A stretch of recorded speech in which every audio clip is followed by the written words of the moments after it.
Assalamualaikum warahmatullahi ta'ala wabarakatuh. Magandang araw sa inyong lahat mga kapokos. Ito po ang ating bagong release na tinatawag natin ito ay Buhatan Malaysia, or tawag doon po sa Malaysia ito ay Lapalapa. Nasa 9 inches po ang kanyang talim at molye po ang ginagamit natin dito. Yes, molye po mga kapokos. Tapos ang ating hander gawa po yan sa teakwood, pati scabbard teakwood din mga kapokos.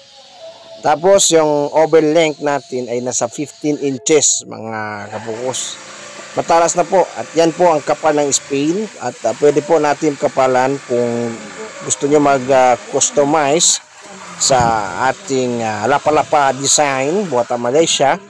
At matalas na po yan mga kapokos. Inaasahan na po natin bago natin yan shift. Sold out na po ito mga 3 minuto lang after namin nag-post nito. Alhamdulillah, nabili rin.